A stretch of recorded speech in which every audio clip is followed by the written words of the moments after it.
Welcome back to the Real Mark Bagwell, a wrestling docuseries.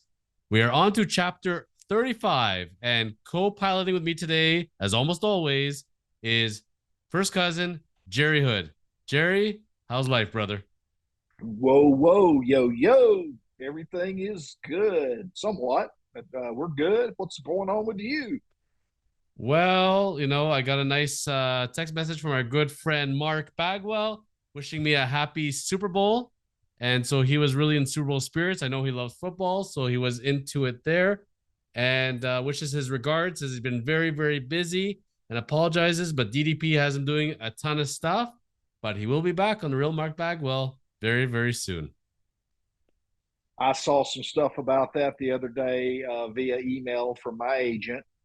We've been gone. We are back now, but I did see some stuff about it once we got back to Atlanta, and I can't wait. That's going to be fun. We got to do a trio for sure. Buddy, we have manifested it. We're going to be talking about some stuff here, but I'm going to tell you, that Hall of Fame is coming for Buff Bagwell, and we're all going to be partying it up at the Hall of Fame induction one day at a WrestleMania, and we're going to have a great weekend, and it's coming. But today's episode, we have a big chapter ahead of us. There's a big topic I got to talk to you about. I'm really, really excited about this. I sent you the link to it. I couldn't stop watching it. I even watched it twice. And we got to give a big shout out in today's episode to Eric Bischoff and Conrad Thompson. And those guys delivered. Aside from the Real Mark Bagwell, the wrestling docuseries, which you're watching right now, folks, I would say tune in to it was episode number 254 in Eric Bischoff's 83 Weeks podcast. That was episode 254. Conrad Thompson and Eric Bischoff. 2.5 hours they spent analyzing the life and times, every minute detail of Buff Bagwell's career. They did the research. They did a great job of it. I'll give them full credit. Jerry Hood, it was fully positive, not a single shred of negativity, explaining how much Buff has brought to the wrestling industry in his career and how amazing it was. And for the last half hour, Mark Bagwell, Buff Bagwell came on. They interviewed him as a guest. Rare that 83 Weeks ever has a guest, but they brought on Buff, asked him the right questions. It was a great episode, and I got to say, kudos to them for giving him his props. And I'm telling you, man, 2023 is the year of Buff Bagwell. He's on cloud number 9 and only rising. This is awesome. It was. I appreciate the link. I got it through someone else. I guess you forwarded it to my people and your people. Whatever happened, I did see it. Wow, bravo. I don't know Conrad. I don't know. I want to say that I met him before, but I can't remember. Eric and I, we've met and talked several times. Back. Gosh, let's even go back early 90s through the good years, early 90s during the 83 weeks and stuff. And Eric, what he brings by far, the writing was phenomenal. And I did like the podcast. They do a wonderful job, as you said. So, yeah, kudos for sure. And hopefully they'll continue to bring him on. So, we'll see. Let's start off with Conrad. Let's talk about the people that host this thing so we get some context. So Conrad Thompson is the godfather of wrestling podcasts. So aside from our wrestling docuseries, I would say he's the host of, I don't know if he's up to 20 of them now, but he's got some big players going for him that he hosts, including his father-in-law, Ric Flair. Father-in-law, Ric Flair. So that got to tell you something. How did Conrad get into the industry originally was very, very interesting. Do you know the story, Jerry? I do not. Bring it. This is fascinating. So Conrad Thompson is a mortgage broker. Okay. The guy gets mortgages for people. That's what he does for a living. Sitting in a bar one night, and who stumbles into the bar and hangs out with him but Ric Flair? They get talking. They like each other. Mortgage broker, professional wrestler, life icon, okay? Somehow it comes up that Ric Flair has the idea of somebody suggested to him they should be doing this podcasting stuff. and talks to Conrad, and Conrad like, hey, I could do that, sure. And that's how Conrad got his started into the wrestling podcast business with Ric Flair. Ric Flair ended up not staying with him initially, went to canceled it, ended up bringing another one, had a different co-host, fired him even though he was his friend, and brought back Conrad yet again. In the meantime, Conrad married Ric Flair's daughter. Mm-hmm. And having Wow. Ric Flair as your father-in-law is very, very helpful as far as attracting new shows. So then you Sure. get Eric Bischoff's show, you get Jeff Jarrett's show, you get Kurt Angle's show, etc., etc., etc., etc. So Conrad does very well for himself. Very knowledgeable dude. Would love to meet him one day. He also hosts wrestling events, and I believe Starrcade was his, if I'm not mistaken. If not, he's one of the major ones. He's also holding wrestling conventions. So Conrad is in the mecca of wrestling and doing fantastic for himself. Then we got Eric Bischoff. Obviously, his history we know. Eric Bischoff started off in the AWA, as many people did back in the day before Vince McMahon buried them. Made his way to WCW and ended up building up WCW. Eric Bischoff is no nonsense. He'll tell you like it is. He doesn't care. And if he's going to offend you, too bad. You know, you got to be able to take it. So Eric Bischoff is not going to BS you.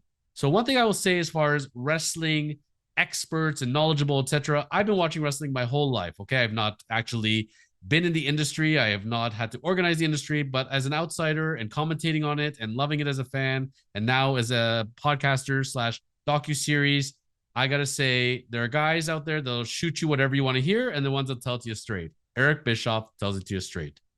And I gotta say, Eric did not hold back at all on the Mark Bagwell episode. And I gotta admit, I was really impressed. He did not take any shots at all. Even the downfalls and things happened, he took it. And like all of us, we're all human. We fall on our faces, we stand up. Things happen. And he acknowledges that for Mark.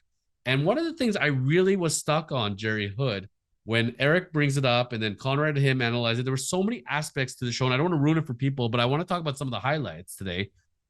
First of all, the fact how many wrestlers get into wrestling in their 30s? Okay. They're in the wrestling as rookies in their late 20s, early 30s. They're only getting into their prime by mid 35. Buff Bagwell started at 20. He was off TV by 31. He had a wrestling career, a Hall of Fame career by the time most people are just starting in the industry. That is mind blowing, Jerry Hood. And you think about it, if he had stayed for the timing that he should have, given his age, and as long as health would have permitted, this could have been a 20+ year wrestler. Wow. Yeah, for sure. That's my favorite quote. Wow. No doubt, a little bit of a setback there, and like I said, we all fall on our face, like you said, so no big deal. But had he have kept going, and everything would have fallen into place correctly with the takeover, who knows? Could it have been the greatest of all time, like LeBron, Michael Jordan, Hulk Hogan? Uh, a lot of times, back in the day when you would say somebody's name as a professional wrestler, whether you were a wrestling fan or not, you knew who they were. In 1993, if I said, "Hey, do you know Buff Bagwell, the wrestler, right? Don't you watch wrestling?" No, but I know who he is. But it's different, and the times have changed a little bit now. And when you say, "Do you know Roman Reigns?" and I say, "Do I?" I know, but as far as everyone, it's just totally different now. So, I mean, those greats, will they ever be topped again? Will it ever, why do they keep bringing back the old guys? Why does John Cena keep coming back? Why do they want The Rock to come back? You know, it's all these appearances to pump up these guys, and I just don't know if that type of talent is still out there. Show me. I don't. I don't. I don't know. We were absolutely spoiled in our golden eras. Like I've talked about this on this show many times. The WWE is on a big rebound right now. They got a great amount of talent. Triple H is doing a great job in organizing the talent and the storylines and everything else. But you think about the days of the John Cena's, like you said, The Rock, and you think of the days of Hogan and Andre the Giant and Iron Sheik. It was like we were so spoiled. I gave an example where I was last year in the 4th of July in Pittsburgh, driving in a Uber to a Pirates game. And I'm talking to the Uber driver. He's about 30 years old, if that. And he says to me, "Where you're from?" And I told him. And I was talking about baseball and I was talking about wrestling. He goes, "Oh, I love wrestling." I'm like, "You do, huh?" I'm like, "Do you know who Buff Bagwell is?"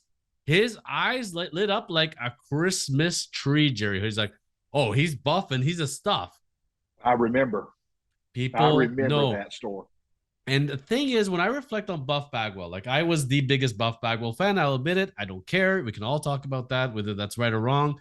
I don't have to say I'm a journalist or a reporter. I tell it like it is, and I watch it. I watch the evolution of Marcus Alexander Bagwell to Buff Bagwell. And you got to say the physique, second to none. You think about the days of Lex Luger and Scott Steiner. He was not overly, not under. It was just a fantastic physique, power, but also fast, quick in the ring, high flying.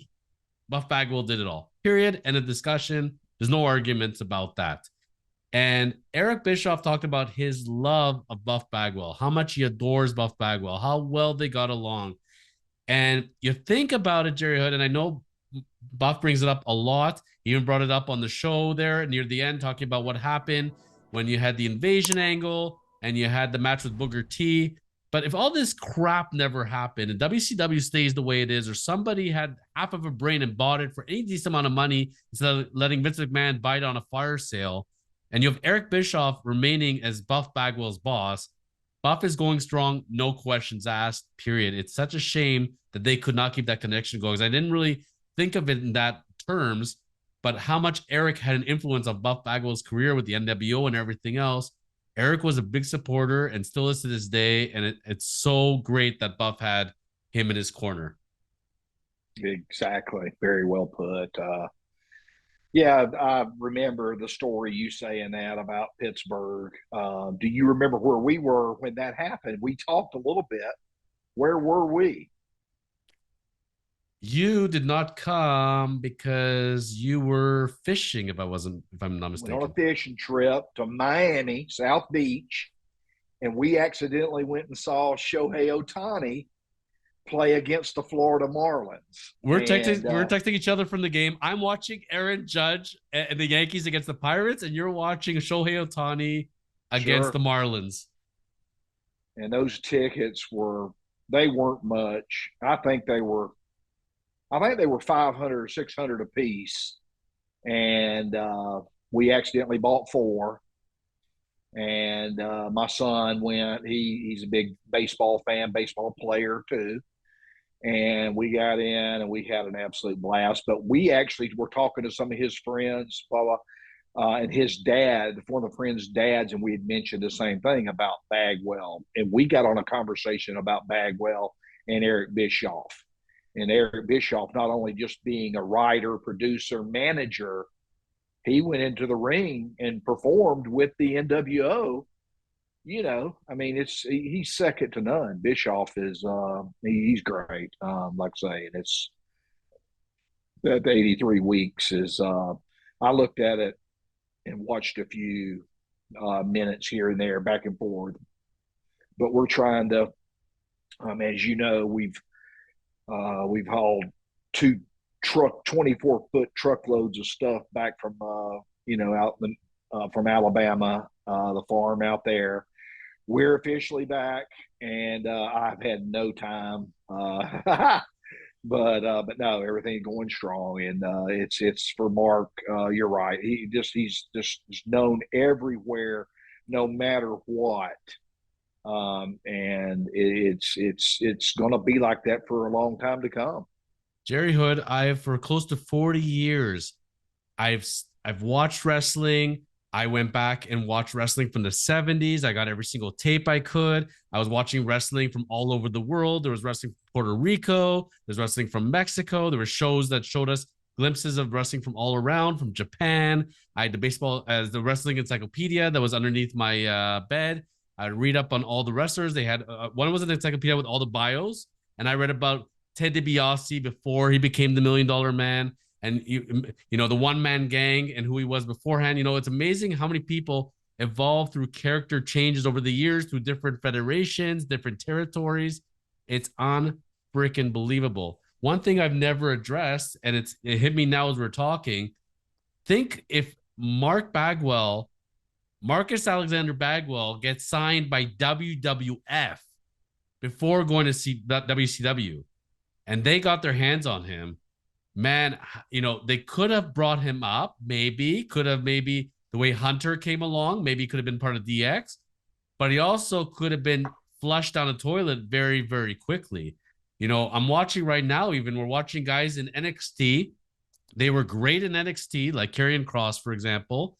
And then they come to WWE and they will go from being champions to jobbers, talent enhancement overnight. So I think the blessing in that, if we're going to look at as far as our blessings versus our curses, is thank goodness that Mark came and through WCW from day one, because if he had gone through WWF, I don't know if he's going through the same trajectory. I think the odds are that they get bored of you and they push you out real quick versus WCW that gave him the time, gave him the chance to develop his gimmick, and he landed in the right place at the right time. Because, man, you look at all the factions and you look at all the gimmicks. You can tell me DX all you want and other factions that went along the way. There's never been a groundbreaking, revolutionary faction as the NWO. And they almost got WWE out of business. Like, they were right neck and neck. They were more popular than them at a certain point. Let's not forget that. Now the WWE has obliterated everybody. And even though you have AEW and you have Impact, it's not even close, folks. But that's how much of an impact the NWO had. And that's where I still believe we got to have a full reunion, aside from the three guys that originally they were bringing them on. And let's really celebrate the true core of the NWO. And one of the originals, or fairly close originals, was Buff Bagwell. Yeah, for sure. I mean, that's very well said. I mean, you've hit it dead on the head. The career, it wouldn't have lasted very long. I mean, if he would have went straight to the WWF, 4 years, 5 years, going into WCW when everything was, taking place there in the early 90s, 91. He owes most of that to Dusty Rhodes, God rest his soul. And Dusty looking out for him, taking him under his wing along with Sting, and then Lex Luger, shout out to Lex. And, from there, I guess Eric taking a liking to him and co-writing, Vince Russo taking a liking to him. And then everything grew from there. But, I mean, you can only like somebody so much, and the talent's there. But if you're not performing, them taking you under their wings, that really doesn't matter. So, of course, he had to perform and do his thing, and they trusted him. Eric Bischoff trusted Marcus Buff Bagwell with 100% of his life, and he let him do whatever. Here, do this. Here, do that. Let's do this. And Mark had suggestions, and he let him do it. And let's do this. Let's do that. Then, of course, it got to where there towards the end, Vince McMahon definitely wouldn't have hired Bischoff or, got Russo back in there to be the main writers, because they know they would have brought in all the crew that's not there anymore. They would have had the Buff Bagwells and whoever else didn't make it, So you touch upon a very important topic. There are several of them, but the Dusty Rhodes aspect, Eric, again, I'm sorry for people over the next few chapters. We're going to ruin a little bit of Conrad and Eric's podcast, but it was taped 2 weeks ago and launched. So it's fair game to commentate on it at this point. They talked about the relationship in depth with Dusty Rhodes and with Buff Bagwell. And what Eric said is very clear. Dusty likes you. You're on. The end. Nobody's arguing with Dusty. You're a Dusty guy. It's happening. And Marcus was a Dusty guy. Dusty loved him, to no end. And he didn't make him. Mark made himself, but Dusty gave him the opportunity. Without Dusty like him, he may not even get that opportunity. So kudos to Dusty for seeing the talent early on. by far. And again, several things have to fall into place. Without the NWO gimmick happening, we may never see Buff Bagwell. There may have never been a turn like that. And it was just so convenient that the NWO was just starting up, and him doing the heel turn, he was the perfect addition. You know, Marcus Alexander Bagwell makes no sense in the NWO. Buff Bagwell sure as heck does. As we end today's chapter, and we're going to continue next week because we just raised the surface. You always read my mind, Jerry Hood. You know what's coming. Next week, we're going to talk about Lex Luger intensively because Eric Bischoff did. And I want to get more into Lex because he was there at the birthday party. But I want to sum up today's chapter. You mentioned before about having interacted with Eric Bischoff in the 90s. Any thoughts as far as stories or interactions, things that you can relay from back then with Eric Bischoff? It was short and sweet during that time, I guess, when we were there with Hogan, which we talked about, Ted DiBiase, Randy Savage, and just a quick. We didn't want to go into his private dressing room, but I told Marcus for sure. I said, "Hey, while I'm here, I'd like to, meet Eric if we could." He said, "Oh yeah, let's see." And Eric came out. It was a brief stopping there. We were at, I think it was the Omni. It might have been the Georgia Dome, but Back it then, was it was one of probably the the Georgia Dome, I imagine. okay there. And from there, it was just a quick, Marcus introducing me and da da da. And Eric meets 10,000 people and sees 10,000 people during the show, and he's got so many things going on. And but nothing big, nothing that stands out, no dinners, anything like that. But approachable, not approachable, nice guy, quiet guy. What was your impression overall? I couldn't get a read on him. Kind of a quiet guy, but for sure believed in Marcus, Buff Bagwell, and the big promoter. And from there, just unreal. Eric, he trusted Mark with his life. So Smart dude. Well, we're gonna get into Lex Luger next week, and we're gonna start brainstorming because we're already manifesting Buff Bagwell into the Wrestling Hall of Fame. So let's start talking about the Buff Bagwell movie because, buddy, you can't write a better script if you tried. no doubt. See you next week, Jerry Hood. Always a pleasure. Thank you for sharing your knowledge with the fans and letting everybody know. Hit the subscribe button. Send your comments for Jerry Hood and Mark Bagwell. Let's hear the fans. You've been great. You've been sharing your positivity. Everybody's been enjoying, what's been happening in 2023. Thank you, everyone. And we'll see you next week for more of the real Mark Bagwell. Peace out.